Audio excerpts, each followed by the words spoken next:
My name's Camila, and I'm 30 years old. I live in a cozy house, a place full of memories left to me by my dear grandmother. It's been my sanctuary, my little world where everything just feels right. But as life would have it, not everything outside these walls is as peaceful. You see, my family is a bit of a mixed bag. There's my husband, John, a man of few words who always seems to be caught in the middle of things. We've had our ups and downs, but who doesn't, right? Then there's my father-in-law, Robert. He was a gem, the kind of man who could light up a room with his smile. I always wondered how he ended up with Helen, my mother-in-law. To put it nicely, Helen is difficult, and that's me being polite. And let's not forget Lucy, John's sister. She lives nearby with her husband and kids in a rented apartment. Lucy and I never really clicked. Maybe it's because she's so much like Helen. I remember this one evening, a typical family dinner at our place. Robert was there, and as usual, he was the life of the party. Camila, this lasagna is divine, Robert said with a grin, taking another hearty bite. Thank you, Robert. It's Grandma's recipe, I replied with a smile. Helen, on the other hand, barely touched her food. She just pushed it around her plate, looking like she'd rather be anywhere else. It's a bit too salty, don't you think? She said, her voice sharp. John shot me an apologetic glance across the table. I just shrugged it off. That's Helen for you, always a critic. After dinner, Robert pulled me aside.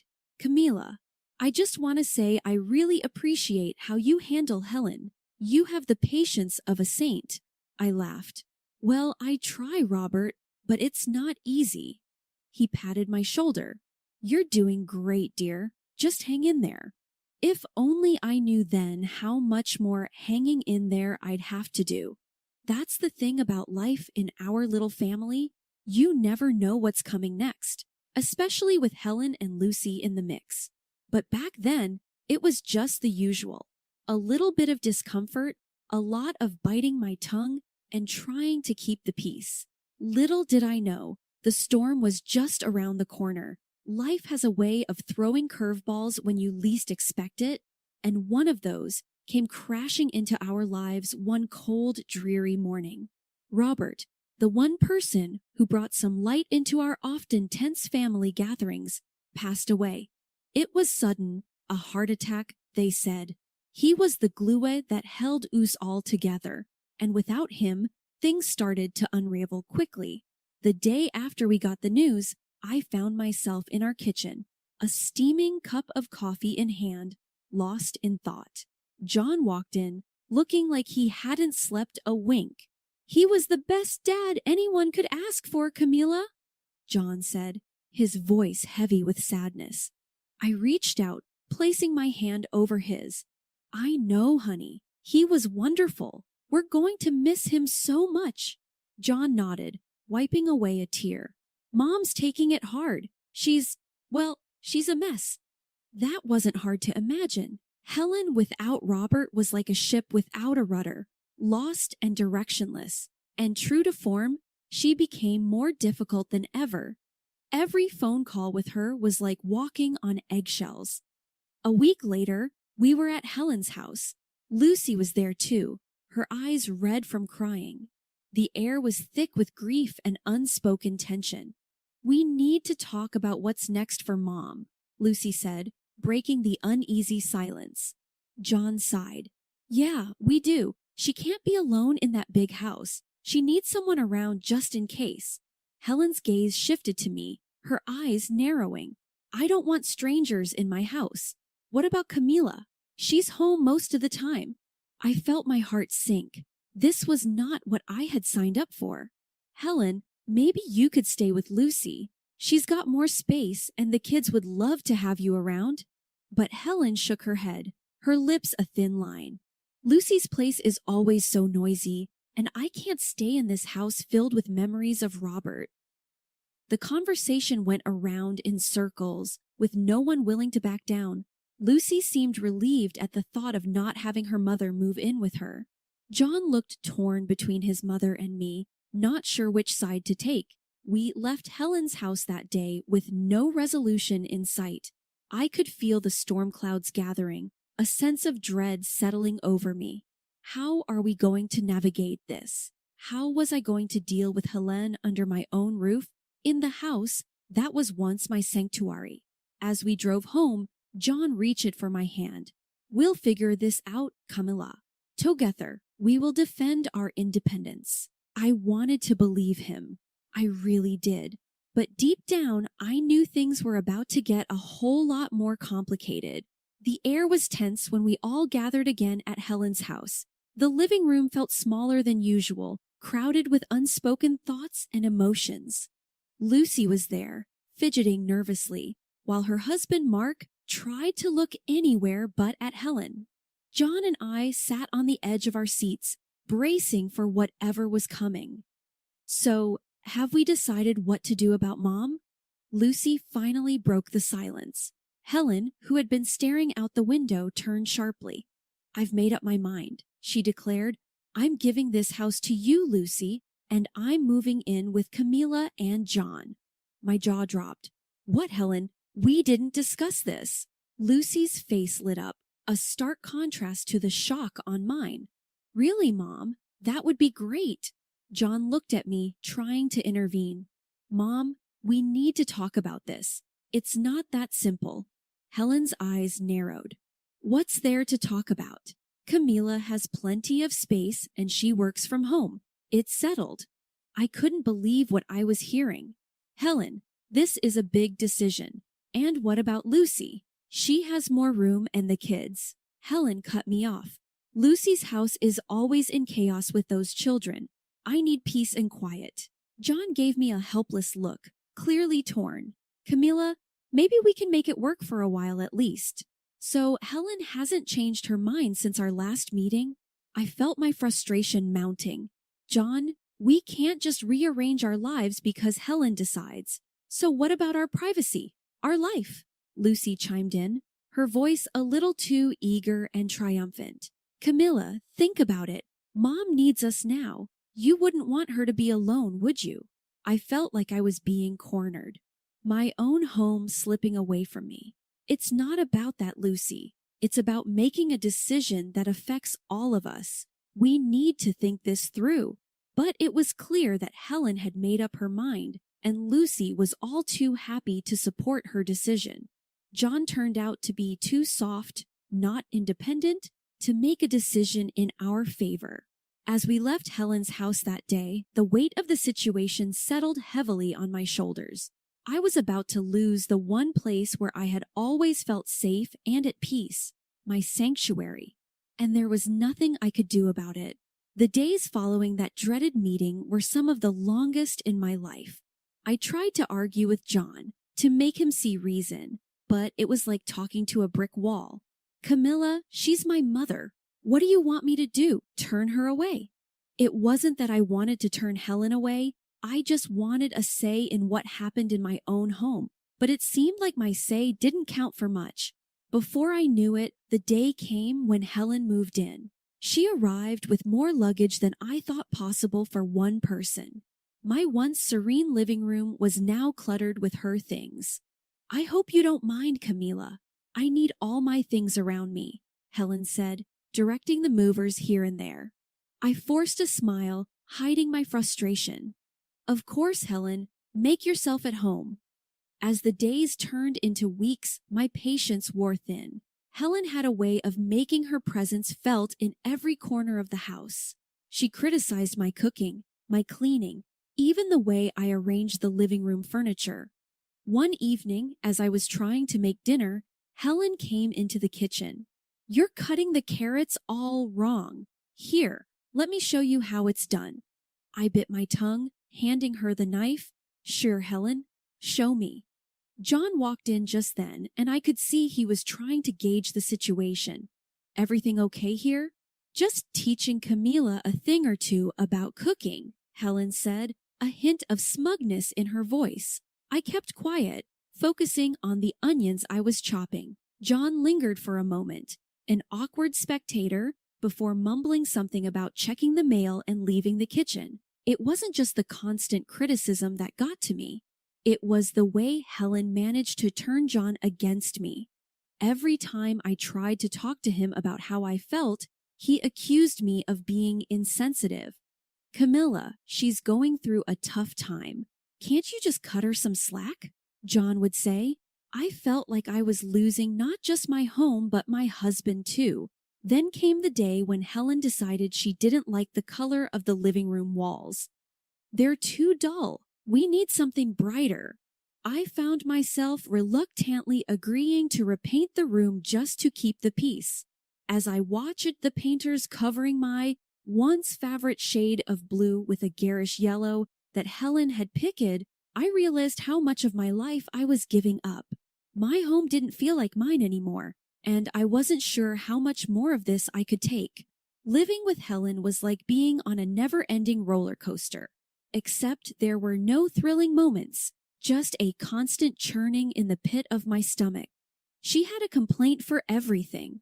The food wasn't to her taste, the house wasn't clean enough, and the TV was never on the channel she liked. One evening, as I was trying to finish up some work on my laptop, Helen barged into the room, the TV remote in her hand. Camilla, this TV is driving me nuts. I can't find my show, she exclaimed. I sighed, closing my laptop. Let me help you, Helen, I said as I flipped through the channels, trying to find her show. Helen muttered under her breath about how everything was better at her house. John walked in at that moment, and I looked up at him, hoping for some support. John, can you please help your mother with the TV? I'm trying to finish my work, I requested. John frowned, looking from me to Helen. Can't you see she's struggling, Camilla? It's just a TV show, he replied. I felt a surge of frustration. It's not just about the TV, John. It's about having a little space to do my work, to have a moment of peace in my own house, I explained. Helen looked at John, her eyes welling up. I didn't mean to be a burden. I just wanted to watch my show, she said softly. John's expression softened as he turned to his mother. Don't worry, Mom. I'll find your show, he assured her. I watched as John took the remote from me and started channel surfing, trying to appease Helen. I felt invisible, unheard. The next day, Lucy dropped by with her kids. The house was chaotic, with the kids running around and Helen trying to dictate how to entertain them. I retreated to the kitchen to prepare some snacks, feeling overwhelmed. Lucy followed me into the kitchen, a smirk on her face. Looks like Mom's really settled in, huh? She commented. It's a lot, Lucy. It's not easy having your entire home life turned upside down, I replied, unable to mask my irritation. Lucy shrugged, unconcerned. Well, she's family. You just have to deal with it. That evening, as we all sat down for dinner, the tension was palpable. Helen criticized the pasta I made, John was silent, and Lucy's kids were restless. I finally snapped. I can't do this anymore. I need some space, some respect in my own home, I declared. Helen gasped, and John shot me a look of disbelief. Camilla, how can you be so selfish? Joan asked. I stood up, my chair scraping loudly against the floor. Selfish? I've been nothing but accommodating. This is my home too, John, I argued. The argument escalated, voices raised, words flying like daggers. John stormed out of the room and Helen sat there looking smug. That night, as I lay in bed, listening to the muffled sounds of the TV from the living room where Helen slept, I realized something had to change. I couldn't live like this anymore. But how was I going to make John see that? How was I going to reclaim my life? The days after the big argument were filled with tense silence. Jan and I barely spoke, and Helen acted like she owned the place more so than ever. I felt like a stranger in my own home, tiptoeing around to avoid any confrontations. But the universe seemed to have other plans for me. One day, I came home early from the grocery store. The house was unusually quiet. As I was putting away the groceries, I heard hushed voices coming from the living room. Curiosity got the better of me, and I tiptoed closer. It was Helen and Lucy deep in conversation. I couldn't believe my ears when I heard what they were saying. And now I don't have to deal with your noisy kids all day, Helen was saying with a chuckle. Moving in with Camille and John was the best decision. Camille does everything around the house, and I have all the peace I want, Lucy added gleefully. My hands were shaking, and I felt a surge of anger like never before. They had been playing us all along. This wasn't about family or taking care of each other. It was a cold, calculated move. I stormed into the living room, my voice shaking with anger. I heard everything. How could you, Helen, and you, Lucy? I confronted them. Helen looked up, startled. Then her expression turned defiant. What? What are you talking about, Camilla? We were just chatting. She tried to brush it off. Lucy attempted to play innocent too. Yeah, Camilla, you must have misunderstood. But I was done being the understanding, accommodating daughter-in-law. No, I heard you both. You've been using us, manipulating the situation for your benefit, I accused. Helen's face hardened. You have no right to speak to me like that. I am your elder and you should respect me, she retorted. John walked in at that moment, confused. What's going on here? He asked. I turned to him, my eyes welling up with tears of frustration. John, they've been using us. Your mother and sister planned all this just so they could get what they wanted, I revealed. John looked from me to Helen and Lucy, his expression one of disbelief. Is this true, Mom? He asked Helen. Helen started to cry, playing the victim. She's lying, John. I would never do such a thing, she insisted. John seemed torn, unsure of whom to believe. I could see the doubt in his eyes, and it broke my heart.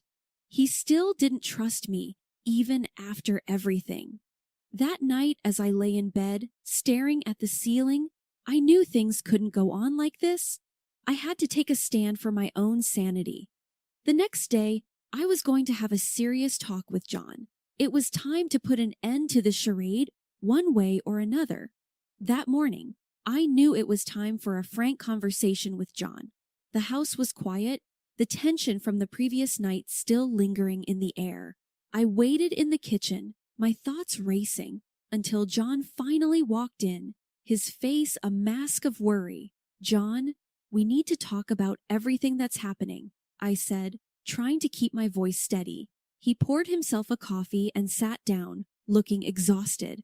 Camilla, I just don't know what to think anymore, John replied. Think about us, John. Your mother and sister are tearing us apart, I urged, before we could delve deeper. Helen walked in, her timing too perfect. John, are you going to let her speak about your family like that? Helen interjected. The conversation quickly heated up. I tried to explain, to make him see the truth, but Helen's presence was like a fuse igniting John's temper. You're being unreasonable, Camilla. How can you be so heartless towards my mother? John's voice rose with each word. Frustrated and desperate, I shot back. Heartless? I'm trying to save our home, our marriage. In the heat of the moment, Helen clutched her chest dramatically, gasping. My heart! How can you do this to me? John spun around, his anger flaring. Look what you're doing to her, Camilla! And then, in a flash of fury, John's hand struck my face. The shock of it silenced the room. Helen stood there, a triumphant grin barely hidden. I touched my lip, feeling the sting of the slap and the flowing blood, and the reality of what just happened hit me. My husband had chosen his manipulative mother over me. Our marriage, without a word, I picked up the phone and called the police. As I waited for them, I began to pack Helen's and John's belongings methodically, my movements fueled by a mix of hurt and determination. John tried to apologize, his anger now replaced with anxiety. Camilla, I'm so sorry, I didn't mean to, but it was too late. I'm filing for divorce, John. I can't be in a marriage where I'm not respected, where I'm not safe. The police arrived, and I explained everything. John and Helen were quiet, the reality of their situation finally dawning on them. After the police left, I dragged the suitcases to the front door. Helen's face was a picture of shock as I placed them outside. "This is your stuff. You need to leave now," I said, my voice void of any emotion. John picked up the suitcases, his eyes avoiding mine. Helen wanted to scold me again, but then followed him, her triumphant act gone, replaced by a dawning realization of what she had lost. As the door closed behind them, the silence of the house enveloped me. It was a painful moment, but also one of clarity. I had stood up for myself, chosen my dignity over a broken marriage. Now it was time to rebuild my life on my own terms, in my own home. After the divorce was finalized, I found myself in a quiet, almost surreal calm. My house, once a battleground of tension and conflict, was now solely mine again. I spent the first few days just walking through the rooms, taking in the emptiness, the peace that had returned. It felt like waking up from a long, troubled dream. I started by returning the house to its former appearance, undoing the changes Helen had imposed. Each shift, each movement felt like a step towards reclaiming my life. The walls were repainted back to the soothing blue I loved, the furniture rearranged to the way it used to be. With each change, a sense of normalcy and tranquility returned. My new routine was simple but fulfilling. Mornings were spent in the garden, tending to the flowers that had been neglected, and evenings were for reading books in the quiet of my living room. The house, with all its memories, began to feel like a home again. One afternoon, while pruning the roses, my neighbor Mrs. Jenkins called out from over the fence, "Camilla, dear, I heard about your divorce. I'm so sorry," she said. I smiled at her, wiping the sweat from my brow. "Thank you, Mrs. Jenkins. It's been tough, but I'm getting there." She leaned in closer, a conspiratorial glint in her eye. "You know, I hear things haven't been so peaceful at Helen's place either. The whole neighborhood knows about their squabbles. The police have been called there a few times already." I wasn't surprised. Helen, John, Lucy, her husband, and their kids all under one roof was a recipe for constant chaos. "I can imagine too many conflicting personalities in one space." Mrs. Jenkins shook her head. "You're better off without that drama, dear. You always were too good for them." I laughed. The sound light and free? I'm starting to realize that now. Days turned into weeks, and I began to rediscover parts of myself that I had lost in the turmoil of my marriage. I started painting again, something I hadn't done since college. The strokes of the brush on the canvas were like whispers of a newfound freedom. Occasionally, I'd hear snippets of the ongoing drama at Helen's house. It was a stark reminder of the bullet I had dodged.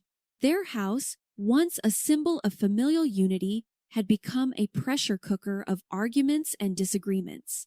In those moments, I felt a twinge of sadness for JN, but it was quickly replaced by a sense of relief. I had escaped that life, that endless cycle of unhappiness. I was free to live on my terms, to find happiness in the little things, my garden, my art, my peaceful home. As I sat on my porch one evening, watching the sunset, I realized that this was a new chapter in my life, a chapter where I was the author, free to write my story one day at a time.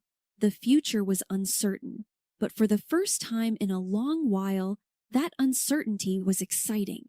Filled with possibilities, I was ready to face whatever came next, on my own terms,